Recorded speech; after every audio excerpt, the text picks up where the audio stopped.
Bien ravi de vous retrouver dans cette session de l'actualité. Au programme ce soir, les sanctions administratives dont les commerçants continuent d'écoper dans les marchés. Ceux de Dantokwa ont été surpris hier à l'improviste par les équipes de l'Agence nationale de normalisation de métrologie et du contrôle qualité pour des bascules et balances inappropriées. Les tenants de boutiques ont écopé d'amendes sous scellé d'amendes comme aux autres étapes de la tournée. Pour atteindre l'ambition de faire de Djougou une commune à statut particulier d'ici 7 ans, l'exécutif communal décide des grandes orientations de la politique de développement de la ville. Les travaux de la deuxième session ordinaire du conseil communal y sont consacrés depuis ce matin avec les élus de la 5e mandature. 12 points clés à l'ordre du jour. Et puis, dernier virage dans les programmes scolaires des cours secondaires depuis le retour des congés de Pâques. Les révisions s'annoncent dans la perspective des examens de fin d'année. Le constat à Abomey-Calavi est à suivre dans cette édition. L'Agence nationale de normalisation de métrologie et du contrôle qualité poursuit ses descentes inopinées dans les marchés. L'ANM était à Dantokwa ce mardi, précisément à Maoulé, une zone du marché réputée pour les ventes de tubercules. Les vérificateurs ont examiné la conformité des instruments de mesure, un peu comme dans certaines boucheries. Cette descente a permis aux agents de l'ANM de saisir plusieurs dizaines de balances et de bascules. Ouliat Sanoussi et Jocelyn Mariga. Des agents de l'Agence nationale de normalisation, de métrologie et du contrôle qualité, ANM, ici à Maoulé, réputé pour la vente de tubercules dans le marché d'Antokwa. Une descente inopinée pour s'assurer que les instruments de mesure utilisés lors des opérations de vente et d'achat sont conformes aux normes métrologiques. Après contrôle, des bascules et des balances non homologuées sont saisies. Alors, au niveau du marché Maoulé, les bascules qui servent à vendre des tubercules, les IAM, aux consommateurs, vous en avez vu, il y en a qui ne portent pas l'étiquette verte de l'ANM, ce qui suppose qu'ils n'ont pas soumis ces instruments de mesure-là à vérification, conformément au test qui dit qu'avant toute utilisation d'instruments de mesure, on doit les soumettre à vérification primitive, c'est-à-dire la première vérification météorologique avant leur mise en service. Alors lorsque vous ne le faites pas, c'est que vous êtes en faute et vous êtes passible d'une amende de 10 000 à 1 million de francs CFA et également des peines privatives de liberté de 15 jours à 6 mois de prison. L'équipe de l'ANM s'est aussi rendue au tribunal des bouchers pour le même exercice de vérification. Des instruments de mesure sont également retirés ici. La suite est que nous les mettons sous convocation. Ils vont se rendre au niveau des services de l'ANM. On va les écouter. Ce qui est sûr, et puisque nous avons constaté que ces instruments de mesure ne portent pas l'étiquette verte de l'ANM, c'est qu'il y a de la faute. Et donc, ils seront certainement frappés d'amende. Et puis, on va les obliger à soumettre maintenant ces instruments de mesure-là à vérification météorologique afin que l'ANM s'assure que ces instruments sont conformes ou non et peuvent servir dans les transactions commerciales afin que les populations, les consommateurs soient protégés. Cette opération coup de poing s'inscrit dans le cadre du contrôle régulier et des descentes inopinées de l'ANM sur le marché. Nous descendons à tout moment. L'État nous a donné les prérogatives de descendre à tout moment dans les points de vente, au niveau des points de vente pour vérifier et faire la surveillance du marché en ce qui concerne les instruments de mesure afin que ces instruments-là soient vérifiés conformes aux normes météorologiques. L'Agence nationale de normalisation, de métrologie et du contrôle qualité ANM ne compte pas s'arrêter en si bon chemin. De par ses actions, elle entend mettre fin aux pratiques frauduleuses. Des dépôts de ciment ont été mis sous scellé à Bassila et Djougou dans le département de la Donga. Une mission de contrôle de la direction départementale de l'industrie et du commerce à Takora cette fois a épinglé des commerçants auteurs de plusieurs irrégularités, des pratiques qui consistent à faire disparaître le ciment du marché ou à le céder aux clients à un prix très élevé. Thomas Nyango est le chef de mission. Il se confie à Abdoussa Idrissou. Nous sommes ici pour une mission de contrôle sur la commercialisation du prix du ciment. On a commencé par Bassila, actuellement nous sommes à Djougou. Le constat est que sur le terrain, il n'y a pas de ciment. Sur plusieurs dépôts visités, c'est quelques rares qui disposent un peu de ciment. Et au niveau des dépôts de ciment où on a trouvé un peu, le prix varie d'un dépôt, d'un gérant à un autre. À Basila, on a trouvé les 105 000 la tonne. À Djougou, on en a trouvé. On a trouvé par endroit 100 000. Et il y a aussi des dépôts pour défaut de présentation de facture d'achat. Parce que c'est une obligation commerciale que tout opérateur économique, pour un achat qu'il effectue, il doit demander la facture sécurisée. À son tour, quand il vend, il doit aussi délivrer des factures. En dehors de ça, il doit faire la publicité de prix du ciment. À l'entrée, on doit voir le prix du paquet et le prix de la tonne. Nous avons constaté que les opérateurs économiques ne le font pas. Ça fait que leurs déclarations sont souvent biaisées. Parce que si dit je vends le ciment à 100 000, si on rentre au niveau de son système de facturation, on ne trouve pas comment ça s'effectue. La plupart des opérateurs économiques rencontrés ont reconnu que le prix du ciment n'a pas connu d'augmentation au niveau de l'usine et que c'est le transport qui devient un peu coûteux pour eux. Quand ils achètent, quand ils ajoutent le transport, pour s'en sortir, ils doivent aussi majorer. Un produit qui baisse de coût cette fois-ci, la farine de manioc appelée gari, les prix des sacs de gros tombent et conséquence, le kilogramme de cette denrée alimentaire, l'une des plus consommées au quotidien, devient beaucoup plus accessible à toutes les bourses. Constat au marché d'Antokpa où on retourne. Ici, au marché d'Antokpa, sont exposés des bassines et sacs de gari, une farine obtenue à base du manioc. Entre étals bien garnis, chaque vendeur défend la qualité de son produit selon qu'il provienne de Savalou, Adja, Ipilé et d'autres localités du Bénin, voire du Togo.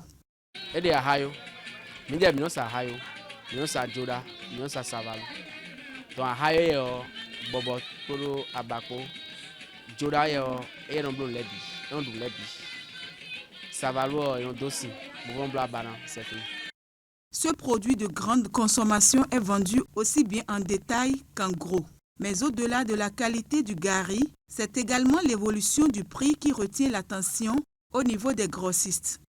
Kilo, ça 250 000. D'ailleurs, 300 000, ça, mais 250 000. Ati, Bevio, d'ailleurs, ça 40, 35 000, 30 000. D'ailleurs, ça 80, 85, mais actuellement, c'est 50 000. Plus les temps, ça sort au poids 4 500. Ça va loin, ça sort au poids, ça 3 500. Ça 3 250. Ça tombe anglo, ça. À de sur les soifs, 4 500. Au lieu de 9 000. Mais doit ça 32 000. Développer, ça 35 000. L'autre d'arrôle pour vie. Le gari, autrefois vendu à 300, 350, 400 voire 500 francs CFA le kilogramme, a actuellement baissé de prix. Une baisse significative que les vendeurs tentent de comprendre.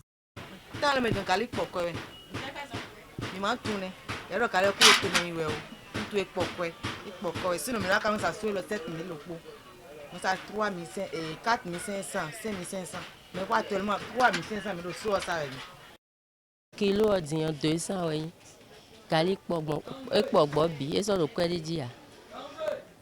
Ekpota. Bon mi sommes en période de lopon. Voilà. Aujourd'hui, la baisse du prix du gari au marché d'Antokpa est un ouf de soulagement pour les ménages. Mais elle pose en même temps un problème, celui de la mévente et de la stabilité du marché. En prélude à la mise en service du marché de Wedo à Ijedo, la mairie d'Abomey-Calavi organise le recensement des détenteurs de droits de place. L'opération intervient plusieurs années après la construction de l'infrastructure marchande. Le maire de la commune a effectué une descente sur les lieux pour appuyer l'équipe commise à cet office et s'assurer du bon déroulement des activités. Hugues Vinigbe et Rachidi Souberou pour les détails. L'arrivée du maire sur le site achève de convaincre les uns et les autres du caractère extraordinaire, voire décisif de ce vendredi pour le marché de Wedo Aïdjedo et ses futurs usagers. En effet, l'infrastructure marchande est longtemps restée dans la léthargie pour défaut d'exploitation des places. Aujourd'hui, elle est le théâtre d'une rare affluence et surtout d'une opération de recensement et de remise de contrats aux marchands conduite par la secrétaire exécutive de la mairie d'Abomey Calavi. Donc l'opération consiste à recenser les bonnes dames qui ont déjà fait des formalités au niveau de la mairie. Il y a des bonnes dames qui ont acheté des tickets au niveau de la mairie. Il faut recenser, histoire de connaître le nombre de places déjà occupées et des places disponibles. Comme ça nous permet de faire appel à d'autres femmes qui sont dans le besoin. L'opération de ce jour s'inscrit également dans le cadre d'un projet de réorganisation de l'occupation du marché moderne de Kokokodi. C'est-à-dire nous demande, j'allais même dire, de réorienter certains vendeurs et certaines vendeuses vers ici. Mais déjà, il faut tenir compte de l'existant. Et donc la mairie a entrepris des travaux de désherbage et on a retouché un peu ce marché pour que nos mamans puissent venir vendre ici, nos papas également. Et pour une reprise sans anicroche des activités commerciales ici, les marchands sont invités à pleinement jouer leur partition. Nous lançons un appel à toutes les femmes, à qui on est en train d'attribuer les marchés, de venir occuper leur place. Si elles n'occupent pas les places, on leur donne un délai. Mardi 21 avril 2026, c'est la date annoncée de renaissance du marché de Wedo Aïdjedo pour le bonheur des populations. Écho de la décentralisation toujours, les élus communaux sont aussi au travail à Djougou. La deuxième session ordinaire du conseil communal de la 5e mandature s'est ouverte ce mercredi à l'hôtel de ville. 12 dossiers sont sur la table des élus communaux qui disposent de 48 heures pour tracer les grandes lignes de l'avenir de la ville. Compte rendu Abdou Sahabi Idrissou.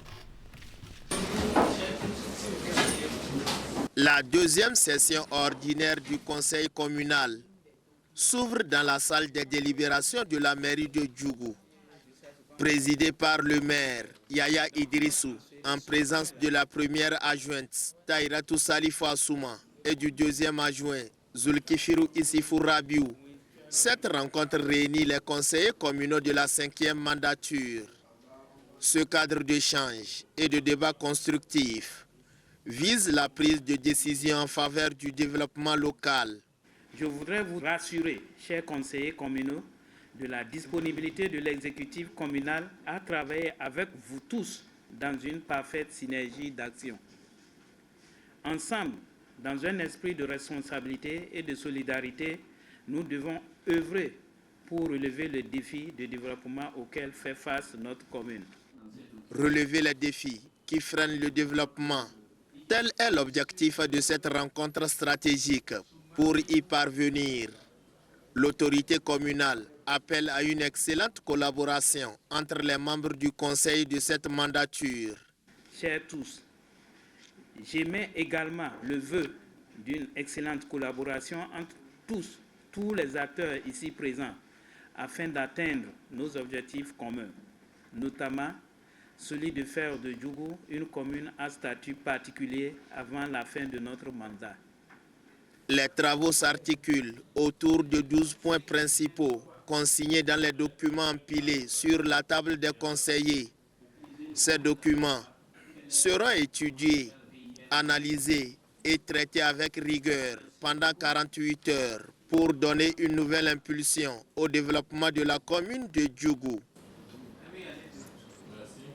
Les libertés d'expression et de réunion pacifique ont été de nouveau restreintes au Bénin en 2025 selon Amnesty International Bénin.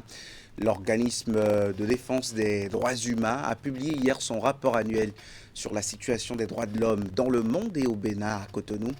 Le document met aussi en exergue l'usage récurrent des dispositions du Code du numérique pour poursuivre des citoyens et des professionnels des médias pour diffusion de fausses informations et harcèlement par voie de communication électronique. Suivant un extrait de la déclaration lue par Dieudonné Dagueto, directeur exécutif d'Amnesty International Bénin. En ce qui concerne le Bénin, les droits à la liberté d'expression et de réunion pacifique ont cette année encore fait l'objet de restrictions. Une vague d'attaques meurtrières perpétrées par des groupes armés a entraîné le déplacement interne d'un nombre croissant de personnes dont la plupart peinaient à accéder à leurs droits économiques et sociaux.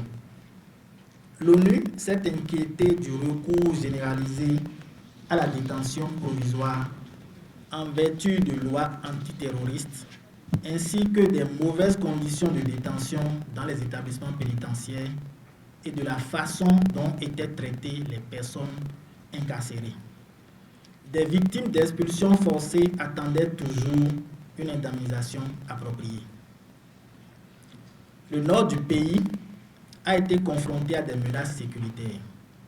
Entre janvier et octobre, les forces armées béninoises ont été prises pour cible par des groupes armés, dont le groupe de soutien à l'islam et aux musulmans, affiliés à Al-Qaïda, qui ont tué au moins 82 soldats. Une cinquantaine de personnes au moins ont été placées en détention provisoire à la suite d'une tentative avortée de coup d'État survenu le 7 décembre. Sur la liberté d'expression,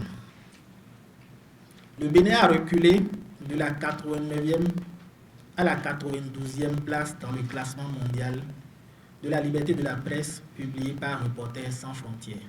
Ce rapport d'Amnesty International se projette également dans l'avenir. L'ONG internationale fait des recommandations aux autorités des pays du monde entier et en particulier à celle du Bénin. On va retrouver le directeur exécutif au micro d'Esther Tofa et Moufi Tsaboura. Le Bénin, en dépit des efforts qui sont déjà faits, doit également, dans la lettre et dans les faits, garantir les libertés d'expression, d'association et de réunion pacifique, améliorer les conditions de détention, promouvoir le droit à un procès équitable et mettre fin aux détentions arbitraires, favoriser l'égalité de genre et la protection des groupes vulnérables, renforcer l'accès aux droits économiques, sociaux et culturels. Notre manifeste sur la protection et la promotion des droits humains sur la période 2026-2033 revient de manière plus détaillée sur ces préoccupations et présente des recommandations assez claires. Mesdames et messieurs, Amnesty International, il n'est plus utile de le rappeler, est un mouvement rassemblant 10 millions de personnes qui fait appel à l'humanité en chacun de nous et milite pour que nous puissions toutes et tous jouir de nos droits humains. Notre vision est celle d'un monde dans lequel les dirigeants et dirigeantes tiennent leurs promesses, respectent le droit international et sont tenus de rendre des comptes. Essentiellement financés par ses membres et des dons individuels, Amnesty International est indépendante de tout gouvernement, de toute tendance politique, de toute puissance économique et de tout groupement religieux. Nous avons la conviction qu'agir avec solidarité et compassion aux côtés de personnes du monde entier peut rendre nos sociétés meilleures. En éducation, passé les congés de Pâques, bientôt une semaine déjà que les cours ont repris dans les établissements scolaires, c'était jeudi dernier. Les apprenants amorcent la dernière ligne droite de l'année scolaire. Dans les classes d'examen, l'heure est à l'enseignement des séquences finales du programme d'apprentissage, une étape annonciatrice de la période des révisions générales. C'est le constat fait par Hugues Vinibé et son équipe dans quelques collèges d'enseignement général du département de l'Atlantique. Reportage. Classe de terminale D1, CEG Le Plateau de Womé, Kodome, Togoudou. Ce matin, les apprenants étudient la cible étude plane directe. C'est l'ultime séquence du programme d'apprentissage de mathématiques de l'année scolaire. Quand est-ce qu'une transformation devient une translation? Quand est-ce qu'une transformation est une homothétie? Quand est-ce que c'est une rotation? Ou bien composée d'homothétie et de rotation? C'est ce que nous faisons aujourd'hui, ça. Au dire de l'enseignant, les activités de bachotage dans le cadre de la préparation du baccalauréat 2026 devraient démarrer dès la semaine à venir. Mais déjà, Cette perspective émeut dans le rang des candidats. Je me sens bien, je me sens en confiance parce qu'on a de très bons professeurs, les cours évoluent bien. Il y a un peu de stress qui est là, ça c'est obligatoire, mais on est confiant. L'établissement présente cette année plus de 800 candidats, toutes séries confondues, aux examens du BEPC et du baccalauréat. Au CEG Kokotomé, quelques kilomètres plus loin, on s'affaire également pour achever les situations d'apprentissage. Dans cette classe de terminale se déroule la séquence titrée Littérature africaine. Les apprenants livrent leurs résultats de recherche sur l'œuvre littéraire La Pièce d'or d'une écrivaine sénégalaise. Pendant ce temps, en 3e M6, le BEPC dans le viseur, les élèves découvrent la méthodologie de calcul de moyenne au niveau des séries statistiques. Moi, je n'ai pas peur parce que je traite des exercices, les notions, je reprends les notions faites par les professeurs. Si Lumière n'appréhende nullement la session d'examen qui l'attend, c'est tout le contraire de Cécile, qui, elle, pour triompher, entend miser sur ses matières favorites. Et je suis en D, mais je me sens forte plus dans les matières littéraires qu'en les matières scientifiques. Ici, également, la période des grandes révisions, dite bachotage, est imminente. Elle est fixée par la direction départementale de l'enseignement secondaire du 19 au 29 mai 2026. Par le passé, chacun le fait à sa manière, en fait. Il faut vous dire que ce n'est pas institutionnalisé. Maintenant, c'est que le département sort une de service. Tout le monde s'aligne derrière un autre. Cette fenêtre de répétitions intenses est organisée de façon stratégique. Ça, on fait en sorte que ce ne soit pas forcément les enseignants qui tiennent ces classes-là. Parce que souvent, ce qu'un enseignant qui vous a gardé tout au long de l'année, qui vient encore en révision, c'est tout comme si vous ne comprenez toujours pas. Mais si vous entendez un autre son de cloche, ça déclenche la compréhension. Au CEG Kokotomé, partent à l'assaut du premier diplôme universitaire 291 élèves, tandis que 636 postulants sont enregistrés pour le BEPC. Donc, je suis à l'aise pour aller au bac et revenir avec une mention très bien. Vivement. La Fédération béninoise de lutte lance la préparation de sa sélection nationale en prélude à l'édition 2026 des championnats d'Afrique de lutte d'Alexandrie en Égypte. 7 lutteurs sont convoqués pour le stage de préparation qui se tient depuis ce week-end jusqu'au 28 avril prochain à Cotonou. Parmi ceux-ci, il y a des lutteurs expérimentés, mais également de jeunes pépites. Il s'agit des jeunes médaillés d'or du dernier tournoi régional d'éducation et de développement de la lutte en Afrique de l'Ouest. Je vous propose ici les images des toutes premières séances de la mise au vert de l'équipe. Sous les pylônes d'Agla à Cotonou, les lutteurs et lutteuses béninoises affûtent leurs armes pour le rendez-vous continental. Au détour d'un après-midi plutôt calme ce lundi, deuxième jour du stage, l'équipe amorce une nouvelle étape de la préparation. Le programme du jour est structuré en 2 grandes étapes. Travailler le cardio et mettre un accent particulier sur l'amélioration des stratégies de combat dans les conditions de lutte de plage. Je change, je prends contrôle, extérieur, je forme, je change. Durant plusieurs heures intenses de travail, la demi-douzaine d'athlètes présents est soumise à plusieurs exercices spécifiques axés sur la puissance explosive, l'équilibre dans le sable et des projections rapides. Un mélange de préparation physique générale et spécifique sous la houlette de la direction technique nationale. On aura plus de séances en lutte de plage qu'en lutte olympique. La lutte olympique, on sait que c'est une lutte vraiment moderne, mais celle-ci, elle est proche de la réalité, de notre réalité de lutte africaine. Et comme ces poulains sont moulés déjà dans la lutte africaine, pour maximiser la chance de revenir au pays avec des médailles, il faut plus de séances, de recadrage au niveau de cette lutte. À quelques jours de l'expédition égyptienne, aucun détail n'est négligeable. Chacun d'eux est soumis à des combats de préparation contre différents adversaires. Un exercice qui permet à l'encadrement technique d'observer les athlètes sur la mise en pratique des techniques clés dans la projection, la poussée hors du cercle, la prise et le contrôle au sol.